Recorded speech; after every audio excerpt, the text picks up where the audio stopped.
Assalomu alaykum, qadrli qilg'iz elim. Bismillahirrahmanirrahim. Bugungi bizdin temamiz murunqi günkü ötken beridagi temaga ulandı gatary energiýalyk oru degen energetski болезнь деп aytdyk. Energiýadan adamdan çykkan kara energiýadan paýda bolgan oru dep. Bugunky aytyla turganybız ötkenki beribizde nazar деген темада айтқанбыз. Ата эненин ыраазычылыгы жана ата эненин жүрөгүнө оорусулук кылгандан пайда боло турган. Бүгүнкү темабыз бул көз тийүү. Бул көз тийген башка болот. Каргыш тийген башка болот. Сыйкыр деген башка болот. Тил тийди деген башка болот. Булардын симптомдору да башка, буларды кайтара турган дубалар да башка болот. Кээ бир мезгилде баардыгын айрым кээ бир симптомдор окшош болот. Ошого байланыштуу эле сразу эле сенде каргыш бар экен, сенде сыйкыр бар экен деп, же болбосо сенде көз тийген экен деп эле баардык нерсени окшоштуруп айта беришет да. Аны анализдеп, илимди изилдеп текшей турганга бир илим болуш керек да. Бүгүнкү темабыз эң чоң, бул бир азыркы биздин коомдо адамдар кыйналып, ушундан жапа чегип, кырсыктаган адамдар бар. Көз тийүү деген сөз. Бул чындыгында эле бар нерсеби, же жок нерсеби? Ушуга бир далил катары, дарыгер табып катары өзүмдүн практикама, тажрыйбама байланыштуу өз кеңешимди айтайын. Менин максатым элибиздин, кыргыз элинин саламаттыгын сакташ үчүн айтып коем, кабыл алуу ар кимден. Ишенген адамдар ишенет, ишенбесеңер ал өзүңүздөрдүн ыктыярыңызда. Бул жерде мажбурлоо, таңылоо, ишендирүү деген жок. Бул соопчулук үчүн, Аллах Тааламдын ыраазычылыгы үчүн, анан кыргыз эли журтумдун саламатчылыгы үчүн. Сактанганды сактаймын дейт Аллахым. Ушул биздин мекендештер сактанып жүрсүн деген ниетте өзүмдүн акыл кеңешимди айтам. Бүгүнкү темабыз ушул көз тийген деп. Бул чындыгында барбы же жокпу? Бул бар нерсе. Кээ бир адамдардан терс энергия чыгат. Адамдын көзүнөн энергия чыгат, тилинен энергия чыгат. Кээ бир учурда ошону адам өздөрү, бизде кыргыздарда көзү бар адам деп коет. Ошол өзүнүн көзүнүн бар экенин билген, сезген адамдар болот, өзүн абайлап байкайт. Ал эми кээ бир учурда өзүнүн көзүнүн бар экенин өзү да билбей турган адамдар болуп калат. Эл билет, өзү билбейт. Өзү билет, эл билбейт. Бул ушундай бир ажыратып билиш кыйын. Ал адамда бир жерде кандайдыр бир өзгөчө белгиси болбойт. Биздин арабызда катарда жүргөн адамдардын арасында эле ошондой көз адам болуп калышы мүмкүн. Бул кайсыл учурда көз тиет? Бул жаман көргөндөн тийбейт, каргагандан тийбейт, атайын дубалап окуп көзүн тийгизе албайт. Бул адам жакшы көргөндөн пайда боло турган.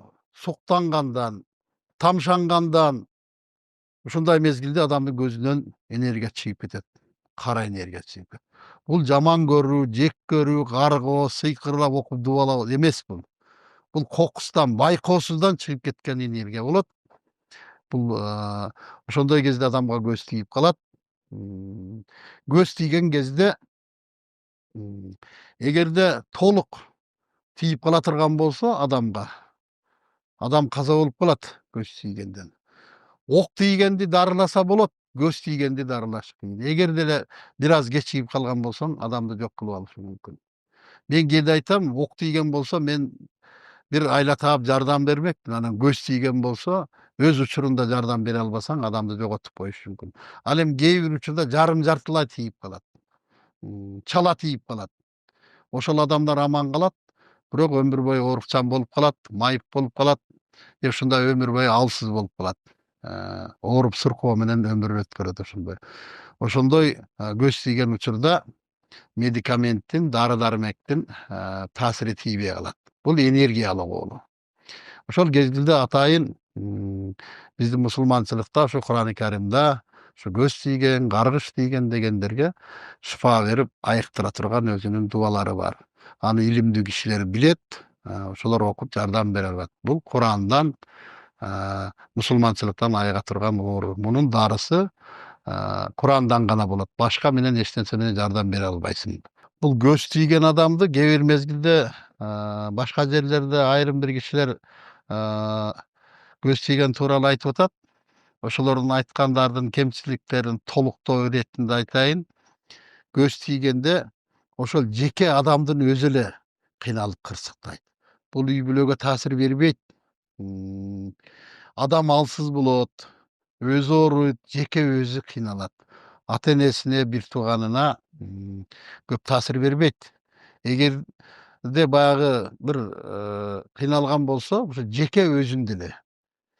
Эгер эми ошол адамдан бала жара төрөлүп калган болсо, балдарынан чыгып калышы мүмкүн, ошолордон жаралган бала. Көз тийген кезден кийин балалуу болгон болсо, ошол балдарга дагы жана генетический оору дейт, ошол сыяктуу таасири тийип калышы мүмкүн. Көз тийгенде ошол алсыздык болот. Оору бир кандайдыр бир оорулар менен ооруйт, ошолордун шыпасы болбой коет. Жашоого көп кызыкчылык болбойт. Кыскасы, адамдын турмуш жашоосуна, тагдырына тоскоолдук каршылык болот да. Анан эми кайсыл учурда көз тиет? Ушуну да айтып коеюн да. Адамдар сактаныш үчүн, сактанганды сактаймын деткен Аллахым.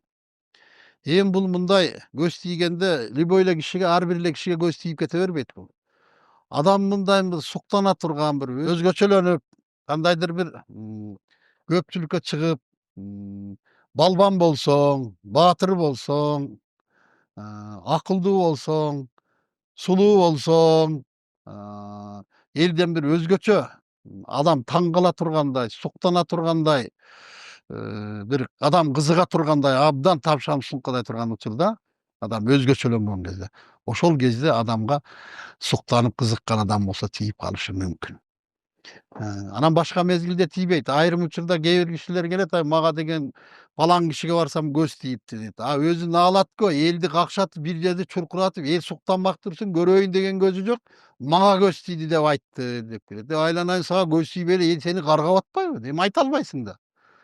Түрүн карасаң бир ушун адам кача тургандай, анан мага көз тийди дейт. Көз тийгидей акыбалым жок экен дейсиң, айланайын, сага көз эмес, каргыш тийиши мүмкүн. Бирок өзүм ушундай менде көз тийген, мен билем мага көз тийген деп. Анан ошону дагы көз тийген менен каргыш тийгендерин ажырата билген илим менен айтыш керек да. Бирөөнү ошентип ишендирип коюп анан бүтө керектиктин баарын кызып жүрөт, мага көз тийген деп. Анан эми ушу көз тийген дегенден Кудайым өзү сактасын. Ошон үчүн мусулман пендеси ар дайым ата энелер бата үйрөткөндө, я Аллахым, бул көз тийген боюнча пайгамбарыбыздын дагы өмүр баянында көп жерде берилет, айтылат.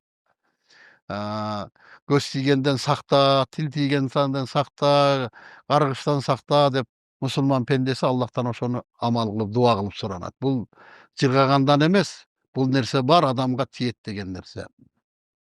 Эми бул жерде мен өзүмдүн практикамдан бир эле окуяны айтып коеюн. Ушу көз тийген боюнча мага мындан бир 10-15 жыл мурда бир жаш 18 жаштагы кыздап келип атышат. Ушундай катуу ооруп кыйналып, врачтарга барган болсо, биз ала албайбыз, ошо оору өтүшүп кеткен дейт. Билбейбиз, бирок температура 38-39 түшпөй атат деп. Врачтар баш тартат. Анан мага келет, мен карап көрүп, мен дагы кеч болуп калыптыр. Бир ай эрте келсеңерде жардам бермекмин. Азыр менде жардам бере албай калдым деп койдум. Ошол кызга көз тийген экен. Мен өкүнүчтүү, алиги чекте эстесем жүрөгүм ооруйт. Жардам бере албай калдым, кеч болуп калыптыр. Анан кийин алып кетишкен, ошондон 2 күндөн кийин каза болуп калыптыр.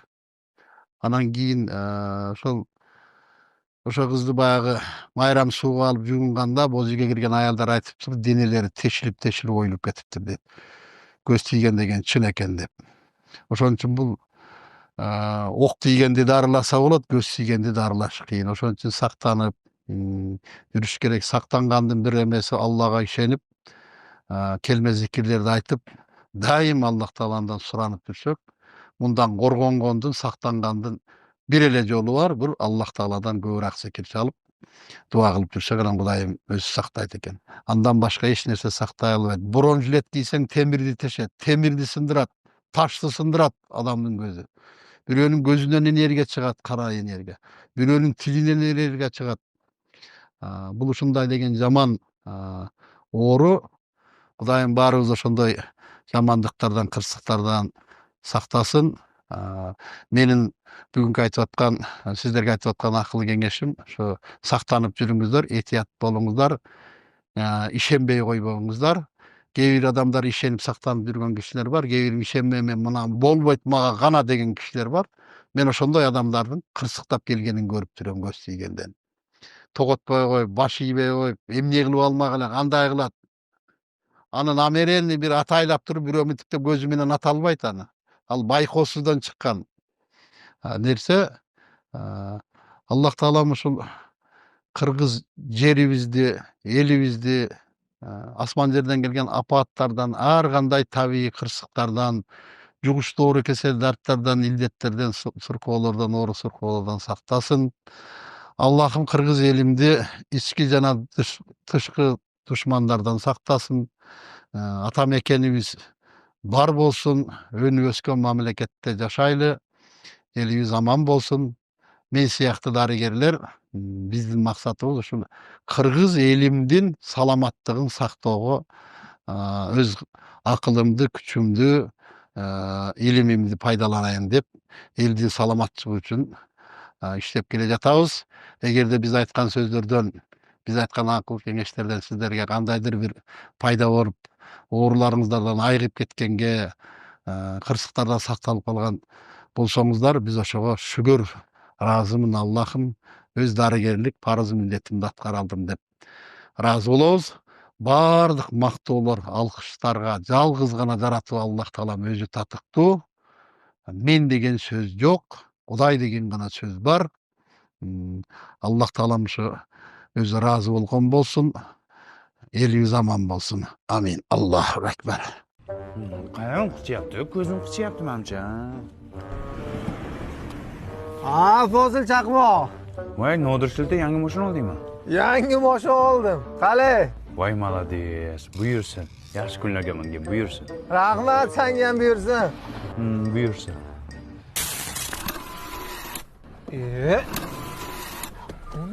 Nima bo'ldi bunga? Ko'z tegdimi? Yangi mashina. Nima bo'ldi? Ko'z tegdimi? Hayronman, salonni olib chiqdim hozir. Shunisi yomon-da. Yangi devding-ku. Salonni olib chiqdim. Attang. Bugun xohlagan narsangni olib beraman. Yo'q, Rustam. Hey, Jo'rabek sar qayerga ketyapsan? Fozil Chaqmoq, yaxshimisan? Bugun kelining bilan 20 yil bo'ldi to'yimizga. Ko'z tegmasin, 20 yildan beri biron marta ham janjal qilmadik. Shuni yuvib kelaylik. Voy, ko'z tegmasin, malades, malades. Havasim keldi. Ko'z tegmasin baxtinglarga.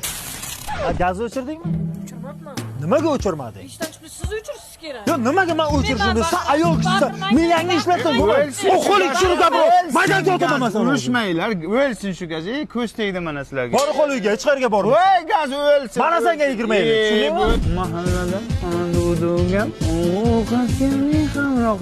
Ha, nima yozib ketyapsiz, ukajon? Bu yoqqa basharingga o't tepdi. Nima bo'ldi, ukajon? Qaramang amaki, momam aytdi, Fozil Chaqmoqni ko'zi qattiq, ko'chaga chiqsang qora kuyasi chiq, ko'z tegmaydi dedi. Shunaqa dedimi? Bor yo'qon. Qaramayapsizmi? Ben nima qarayman, o'libmanmi senga qarab? Bor, kel. Ha, palakat ko'z tekkanga yomon ko'z tegdimi deyman-da. Tiryaqsot kengni ishlarsa qilmadim. Ha, ukajon, qora kuyang ish bermabdi-ku. Voy, momang adashibdi-da. Sen ham palakat bo'laykansan, Fozil Chaqmoq. Sassiq, Jo'rabek sari qalay? Uylar, yangi uylar bor bo'lsin, gap yo'q. Kelin piprak ko'ylaklar bor bo'lsin. Muncha chiroyli bu. Xush kelibsizlar. Vannalari ham kengina ekan, kattagina ekan, ko'z tegmasin. Ko'z tegmasin, Jo'rabek. Ichkari kiramiz. Suvchaga ko'z tegmasin. Qani ilohim, amin. Qadam yetdi, balo yetmasin. Nima bo'ldi? Voy, ular dadasi vannadagi turba yorilib, fashillab suv oqib ketdi. Palakat ko'z tegdimi deyman-da. Men bir qaray. Ko'z yomon-da, ko'z yomon.